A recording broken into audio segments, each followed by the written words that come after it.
जय तुलसी मैया। जय श्री हरि विष्णु। नमस्कार दोस्तों, कैसे हैं आप सब। उम्मीद करती हूँ सभी अच्छे होंगे। दोस्तों, आज हम इस वीडियो में जानेंगे कि तुलसी जी का कार्तिक मास में क्या महत्व है, किस प्रकार तुलसी जी की पूजा करके, सेवा करके श्री हरि विष्णु को प्रसन्न कर सकते हैं। साथ ही साथ ये भी जानेंगे कि तुलसी पूजन की सही विधि क्या है। सरल सी विधि रहने वाली है। वीडियो को अंत तक जरूर देखिएगा ताकि आपको संपूर्णता से सारी जानकारी प्राप्त हो सके।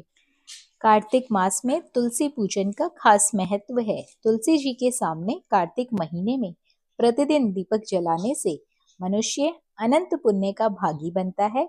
जो तुलसी को पूजता है उसके लक्ष्मी जी साक्षात निवास करती हैं। तुलसी जी का एक नाम हरिप्रिया भी है, यानी कि भगवान विष्णु की प्रिया। इसी समय शुक्ल पक्ष की एकादशी तिथि को तुलसी विवाह भी किया जाता है। पूरे विधि विधान से संपन्न कराया जाता है। भगवान विष्णु क्षीर सागर से 4 मास के शयन के बाद जागते हैं। उस समय उस अवधि को सनातन परंपरा के अनुसार चतुर्मास कहा जाता है। उस एकादशी को देवउठनी एकादशी भी कहा जाता है। पौराणिक कथा के अनुसार गुणवती नामक स्त्री ने कार्तिक मास में मंदिर के द्वार पर तुलसी की एक सुंदर वाटिका लगाई। उस पुण्य के कारण वह अगले जन्म में सत्यभामा बनी और सदैव कार्तिक मास का व्रत करने के कारण वह भगवान श्री कृष्ण की पत्नी भी बनी। तो दोस्तों, तुलसी पूजन कार्तिक मास में बहुत ही ज्यादा लाभ देता है। लाभ की यदि बात करें तो तुलसी पूजन करके, उनकी सेवा करके व्यक्ति वो चाहता है कि उसके घर में सदैव शुभ कर्म हो, सदैव सुख शांति का निवास रहे। उसे तुलसी की आराधना अवश्य करनी चाहिए। पौराणिक मान्यता है कि जिस घर में शुभ कर्म होते हैं वहां तुलसी हरी भरी रहती है। वहां जहां अशुभ कर्म होते हैं वहां तुलसी हरी भरी नहीं होती, जल्दी सूख जाती है। इसी के साथ साथ जिसके घर में नजर दोष हो उस घर में भी तुलसी जल्दी ही सूख जाती है, वहां तुलसी जल्दी पनप नहीं पाती। इसका कारण है कि घर में आई हुई बाधा तुलसी मैया अपने ऊपर हर लेती है। तो चलिए दोस्तों, जानते हैं तुलसी पूजन किस प्रकार कार्तिक मास में करना चाहिए।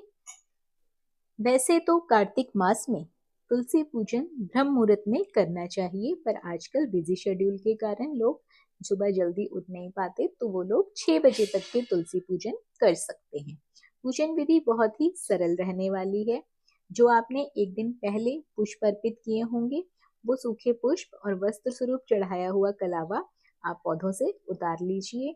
यहाँ पर मैं पटवारी पूजन भी और देव वृक्ष की पूजा भी साथ साथ कर रही हूँ, क्योंकि कार्तिक मास में देव वृक्ष भी पूजे जाते हैं। पटवारी पूजन किया जाता है, शमी वृक्ष का पूजन किया जाता है, पीपल पूजा की जाती है, आंवले के वृक्ष का पूजन करते हैं और साथ ही साथ केले का वृक्ष का पूजन भी कार्तिक मास में करना बहुत ही लाभदायक रहता है। मेरे पास यहाँ पर 2 देव वृक्ष हैं, तुलसी मैया का और शमी का वृक्ष, तो मैं इनका पूजन आपको करके दिखा रही हूँ। एक साथ इन सभी का पूजन करूंगी। जितने भी आपने कलावा और पुष्प समर्पित किए हैं वो सभी आप निकाल लीजिए, उनको आप हटा दीजिए। हम दोबारा से नए ताजे फूल चढ़ाएंगे मैया को। पूजन सामग्री आप देख लीजिए।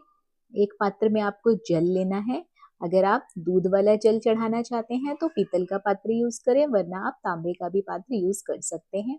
रौली अक्षत की जगह हमें तिलों का प्रयोग करना है। धूप दीप रख लीजिए। भोग प्रसाद जो भी आपके सामर्थ्य में हो वो रख लीजिए। पुष्प रख लीजिए, कुछ दक्षिणा रख लीजिए। वस्त्र चढ़ाने के लिए कलावा रख लीजिए। सबसे पहले शुद्ध जल से हम मैया को स्नान कराएंगे, पटवारी मैया को स्नान कराएंगे और शमी वृक्ष का भी हम स्नान कराएंगे। उसके बाद जल में दूध मिलाकर हम एक बार फिर से स्नान कराएंगे। स्नान कराते समय आप लोग जय तुलसी मैया, जय तुलसी मैया, जय श्री हरि विष्णु, जय श्री हरि विष्णु ये नाम स्मरण जरूर करते रहें।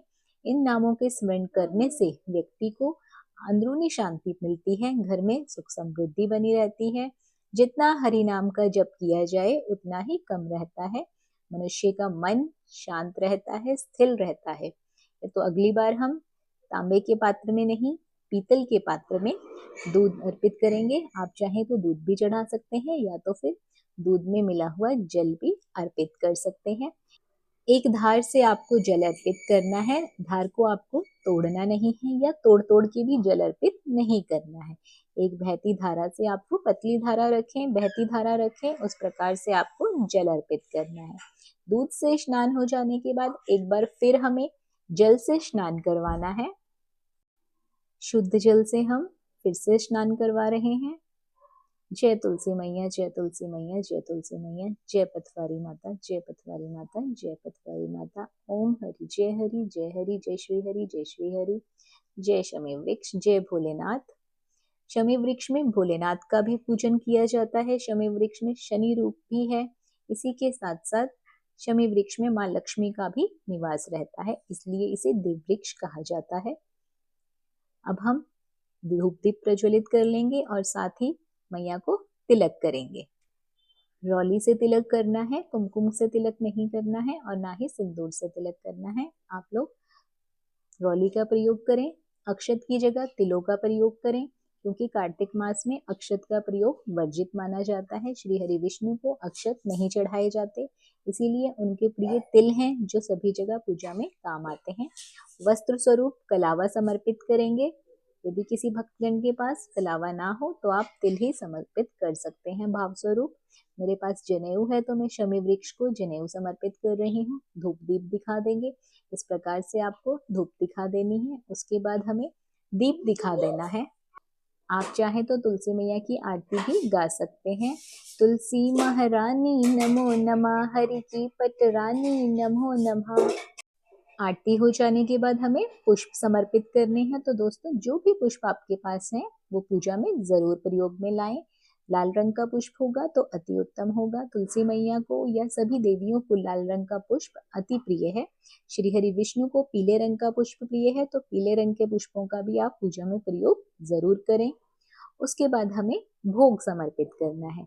आपके पास जो भी भोग घर में बना हो, खीर, हलवा, इसके अलावा चीनी, बताशे, मिश्री, इन भोगों को भी आप समर्पित कर सकते हैं। मैं यहाँ बताशे का भोग लगा रही हूँ। जिन भक्तगण के पास बताशे या किसी अन्य भोग की सुविधा ना हो, वो चीनी का भी भोग समर्पित कर सकते हैं। उसके बाद मैं यहाँ पर मिष्ठान का भोग लगा रही हूँ। कार्तिक मास में प्रतिदिन भोग लगाना जरूरी रहता है तुलसी मैया में, और बाकी महीनों में आप धूप दीप दिखाकर भी पूजन कर सकते हैं। पटवारी पूजन मैं यहाँ पर कर रही हूँ, इसलिए मैं यहाँ पर दूध और दही भी भोग में लगा रही हूँ, क्योंकि पटवारी पूजन जरूर करना चाहिए। यहाँ पर हरियाली बोई गई है। पटवारी पूजन में दूध दही का विशेष महत्व रहता है। इसी के साथ साथ ऋतु फल का भोग आपको जरूर लगाना है।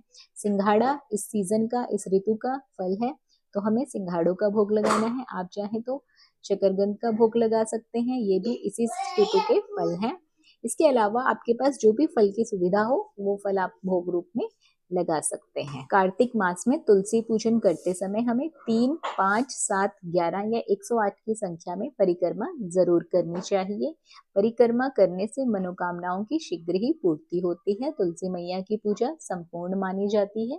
जो लोग परिक्रमा कर नहीं सकते, जैसे कि उनके पास तुलसी का पौधा किसी ऐसी जगह पर रखा है जहाँ पर परिक्रमा करने की सुविधा नहीं है, वो दोनों हाथों को जोड़कर हाथों को गोल गोल घुमाते हुए भी परिक्रमा कर सकते हैं।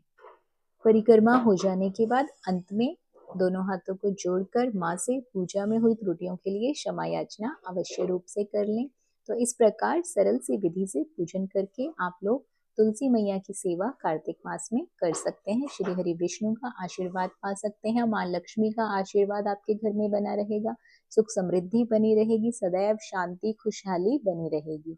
आशा करती हूँ ये जानकारी आप लोगों के लिए जरूर फायदेमंद होगी, उपयोगी साबित होगी। वीडियो पसंद आया हो तो वीडियो को लाइक और शेयर जरूर कर दें। चैनल पर पहली बार आए हैं तो सब्सक्राइब करना बिल्कुल ना भूलिए। बने रहिए आपके अपने YouTube चैनल अंकित वास्तु ज्ञान में। धन्यवाद।